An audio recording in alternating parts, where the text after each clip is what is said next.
Hello दोस्तों, तो आज मैं एक्सप्लेन करने वाला हूँ बोरा दे बोरा का एपिसोड 7। अगर आपने पिछला एपिसोड नहीं देखा है तो आप डिस्क्रिप्शन में जाकर लिंक पर क्लिक कर सकते हैं। तो जैसे कि हमने पिछले एपिसोड में देखा था, जब बोरा उनकी केबिन में आती है तो उसे देखकर वो दोनों काफी चौंक जाते हैं और बोरा अंदर आकर कहती है कि मैं तुम्हारे साथ काम करना चाहती हूँ, और जबरदस्ती सोयुग से हाथ मिलाने लगती है और फिर सांगजिन भी अपना हाथ रख देता है। उसके बाद हम देखते हैं सांगजिन बोरा को देखकर काफी खुश था और उनके लिए ड्रिंक लेकर आता है। सांगजिन बोरा से पूछने लग जाता है कि मैंने सुना था कि तुम ये डील नहीं करना चाहती, तो तुमने अपना इरादा कैसे बदला? तो बोरा मन में सोचती है कि मुझे ये डील कैसे भी करके साइन करनी है, और उसे याद आता है कि डोनाल्ड ट्रम्प ने अपनी बुक में कहा था कि ये मत दिखाओ कि तुम उस काम के लिए डेस्परेट हो। तो वो कहती है हमारे बीच कम्युनिकेशन में थोड़ा मिसअंडरस्टैंडिंग हो गई थी। तो सांगजिन सोयुग को देखने लग जाता है, जिस पर सोयुग कहता है क्या ये साफ साफ बोलना नहीं होता कि तुम्हारे साथ काम करने का कोई भी चांस नहीं है। जिसके बाद बोरा सिली जोक मारने लग जाती है कि आपने सुना नहीं, जब कोई लेडीज मना करती है तो उसका मतलब हाँ होता है, और जोर जोर से हंसने लग जाती है और कहती है मैं तो मजाक कर रही थी। उसके बाद वो उन्हें कहती है मुझे लगा मैंने काफी जल्दबाजी में इस ऑफर को ठुकरा दिया, इसलिए मैंने सोचा एक बार मैं दोबारा इस बारे में बात करूं। और फिर सांगजिन को कहने लगती है कि मैं तुम्हारी बातों से भी मोटिवेट हुई। हम देखते हैं वो उन्हें काफी मनाने की कोशिश कर रही थी और नोटिस करती है उनका चेहरा थोड़ा अजीब दिख रहा है। जिसके बाद वो सोचने लग जाती है कि कहीं ये मुझे रिजेक्ट तो नहीं कर देंगे। हम देखते हैं उसके वहाँ पसीने भी आने लगते हैं कि तभी सांगजिन कहता है कि फिलहाल हम अभी टाइट शेड्यूल में हैं, तुम्हें थोड़ा वेट करना होगा। जिसे सुनकर बोरा फिर से सोचने लग जाती है और उन्हें कहती है कि आजकल मुझे काफी आइडिया आ रहे थे, पर ये बहुत ही बुरा हुआ कि हम अभी ये काम नहीं कर पाएंगे। मैंने सोचा था कि मैं इस प्रोजेक्ट पर अपना बेस्ट दूंगी अगर मुझे एक और मौका मिलता, और वहाँ से जाने की एक्टिंग करने लगती है। कि तभी सांगजिन उससे पूछता है क्या तुम हमें अपने क्रिएटिव आइडिया के बारे में बता सकती हो? तो बोरा कहती है ब्रेकअप के बारे में मेरी पहली 3 बुक में मिसिंग था, और इस बुक में मैं ये दिखाऊंगी कि आप अपने पार्टनर को वापस कैसे जीत सकते हैं, या आप उसे एहसास दिला सकते हैं कि वो खुद ही घुटनों पर आकर आपसे प्यार के लिए भीख मांगेगा। तो फिर सांगजिन उसकी बात समझकर कहता है कि तुम ये बोलना चाह रही हो कि तुम लिखोगी कि कैसे डेटिंग कोच ने अपने ब्रेकअप को ओवरकम किया, और उसमें काफी सारे टिप्स भी डालोगी कि आप अपने एक्स को वापस कैसे जीत सकते हैं। तो बोरा कहती है हाँ, मैं यही कहना चाह रही थी। सांगजिन कहने लगता है ये काफी इंटरेस्टिंग होने वाला है, और सोयुग की तरफ देखकर कहता है फाइनल डिसीजन तो तुमने ही लेना है क्योंकि तुम ही इसके प्लानर हो। जिसे सुनकर बोरा अपने गेस्टर से उसे हाँ बोलने के लिए कहती है। सोयुग कहता है मुझे तुम्हारा आइडिया अच्छा लगा, ये काफी इंटरेस्टिंग भी होगा, पर तुम्हें इस बुक के लिए अपनी रिलेशनशिप के बारे में पर्सनल डिटेल भी बतानी होगी, तो क्या तुम उसको हैंडल कर पाओगी? तो इस पर बोरा कहती है ये इतनी बड़ी बात नहीं है, और वैसे भी मुझे लोगों ने पहले ही काफी कुछ कह चुका है, तो मुझे कोई भी प्रॉब्लम नहीं है एक अच्छे प्राइस पर। जिसके बाद वो दोनों हंसने लग जाते हैं और फिर वो कॉन्ट्रैक्ट पर साइन कर देते हैं। सांगजिन कहता है मैं इस बात की खुशी के लिए आज तुम्हें डिनर पर ले जाता, लेकिन आज हम स्टाफ के साथ डिनर के लिए जा रहे हैं, इसलिए मैं तुम्हें किसी और दिन सेलिब्रेशन के लिए ले जाऊंगा। इस पर बोरा कहती है कि अगर वो स्टाफ डिनर है तो मुझे वहाँ डेफिनेटली होना चाहिए, मैं भी तो अब आपकी कंपनी की फैमिली मेंबर बन चुकी हूँ। जिस पर सांगजिन कहता है सही कहा, चलो चलते हैं। जाने से पहले बोरा सोयुग को कहती है कि क्या तुम थोड़ी देर के लिए बाहर जा सकते हो, मुझे सांगजिन से कुछ बात करनी है। उसके बाद हम देखते हैं ये लोग डिनर के लिए आ रखे थे और वहाँ पर काफी सारी मस्ती भी करते हैं। और फिर बोरा सोयुग को कहती है मुझे उस टाइम काफी अजीब लगा, और तभी हमें वो सीन दिखाया जाता है जहाँ पर वो उन्हें घुमा फिराकर ये कहना चाह रही थी कि क्या आप मुझे एडवांस पेमेंट दे सकते हैं। तभी सोयुग उसे कहता है तुम्हें पता है नेगोशिएशन में टाइम बहुत ही ज्यादा इम्पोर्टेंट होती है, अगर तुम थोड़ा और रुकी होती तो तुम्हें और भी ज्यादा मिलता। और तभी हमें पास्ट का सीन दिखाया जाता है जहाँ पर सांगजिन उसे कह रहा था ये देखो बोरा ने मेल चेक करा है, और उसे समझाता है कि हो सकता है वो कॉन्ट्रैक्ट के लिए मान जाए, इसलिए तुम उसे फटाफट से कांटेक्ट करो और उसे किसी भी कंडीशन में मनाओ। तो सोयुग उसे कहता है तुम क्यों उसके पीछे पड़े हो, उसने हमें डायरेक्टली मना करा था ना। तो सांगजिन उसे समझाता है कि एक बार कोशिश तो करो, तुमने कहा था कि उससे 40 मिलियन वॉन ठग लिए गए हैं, हो सकता है उसका माइंड बदल जाए, क्योंकि उसे कहीं ना कहीं से तो पैसे चाहिए होंगे ना। और तभी उसी टाइम बोरा वहाँ आ गई थी, और हम देखते हैं बोरा से ज्यादा टेंशन में सांगजिन था कि कहीं वो उसे मना न कर दे, और उसको भी काफी पसीना आ रहा था। तो सांगजिन वहाँ पर झूठ बोल रहा था कि हमारे पास काफी प्रोजेक्ट है, और तभी हम देखते हैं उसने भी वही बुक पढ़कर ऐसा किया था कि कभी भी मत दिखाओ कि तुम डेस्परेट हो। और ये सुनकर बोरा सोचने लग जाती है कि तुमने मुझे बेवकूफ बनाया। उसके बाद हम देखते हैं वो सभी वहाँ से जाने लगते हैं, पर बोरा अभी भी वही थी। तो सांग जिन सोई को कॉल करता है और उसे कहता है कि तुम बोरा को घर सेफली छोड़ देना, और फोन काट देता है। फिर हम देखते हैं बोरा उठकर और पीने लग जाती है और उससे कहती है कि मैं समझ गई, वो मुझे अब प्यार नहीं करता और मैंने खुद को समझा लिया। तो सोई कहता है ये तो अच्छी बात है, पर क्या तुम मुझे ये बता सकती हो तुम्हारे पास क्या सीक्रेट है अपने एक्स को वापस पाने का और उसे अपने पीछे पागल करने का? तुम्हारी बातों से तो ऐसा लग रहा था कि तुम्हारे पास बहुत ही एक अच्छा प्लान है।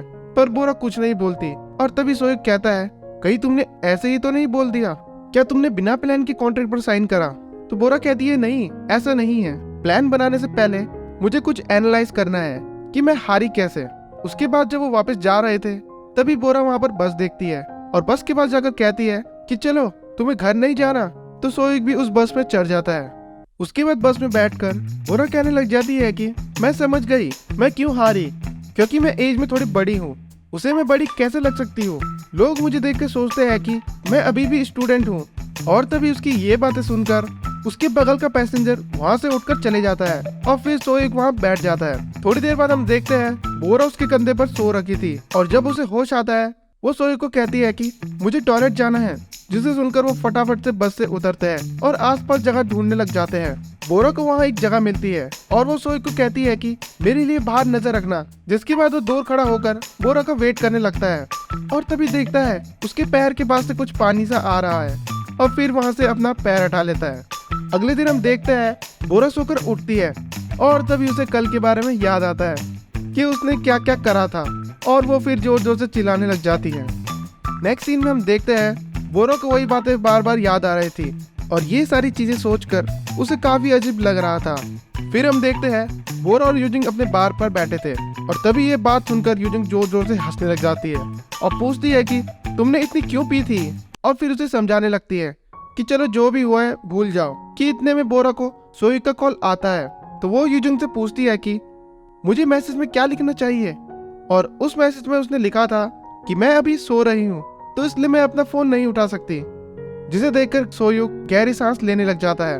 दूसरी तरफ बोरा सोचने लगती है कि अगर मैं सो रही हूँ तो मैंने उसे मैसेज कैसे करा, और वो फिर यूजिंग पर चिल्लाने लग जाती है कि तभी उसे सोएब का मैसेज आता है जहाँ उसने लिखा था मैं मीटिंग फिक्स करने के लिए कॉल कर रहा था, मुझे पता है तुम अभी भी सो रही हो इसलिए तुम मुझे बाद में कॉल कर देना। फिर जब वो दोनों बात कर रहे थे तभी वहाँ पर जिनहो आ जाता है और वो उसे देखकर डर जाते हैं। उसके बाद वो बोरा से पूछता है कि क्या मैं आपसे डेटिंग के बारे में पूछ सकता हूँ? तो बोरा मना करती है कि अब मैं एडवाइस नहीं देती। यूजिंग उसे कहती है कि एक बार सुन तो लो।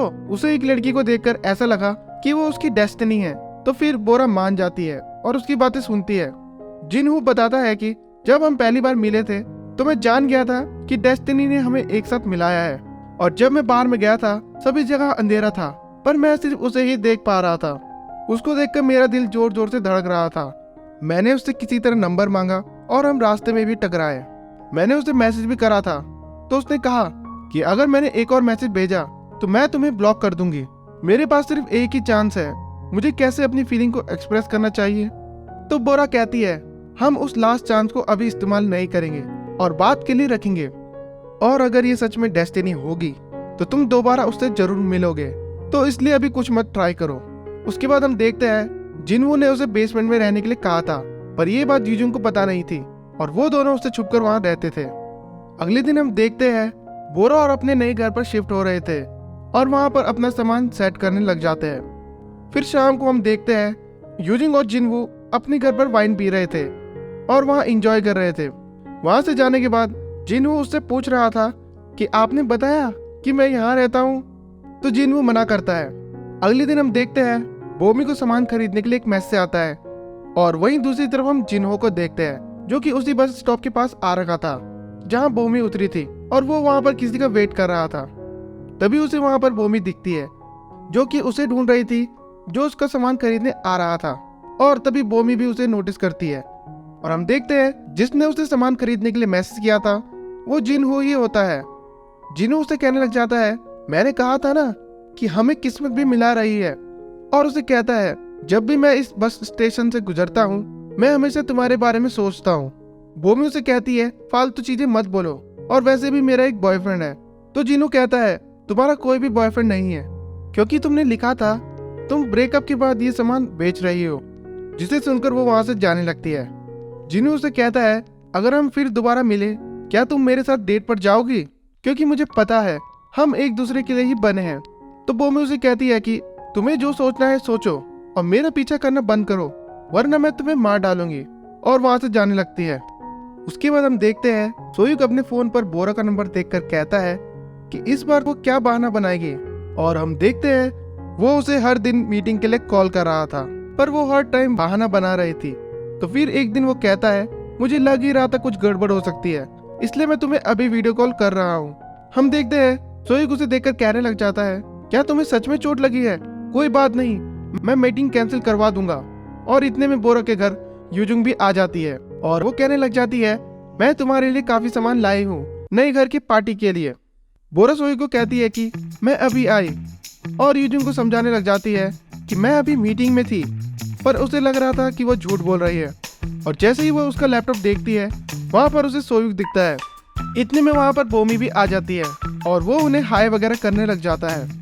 यूजुंग सोयुक को कहने लगती है कि मुझे माफ करना, मैंने तुम्हारी मीटिंग खराब करी। और तभी वो बोरा के गले से उस बैंड को उसके सर पर पहना देती है और पूछती है तुमने इसे गले में क्यों पहना था? और ये देखकर सोयुक समझ जाता है कि वो झूठ बोल रही थी कि उसके गर्दन में दर्द है।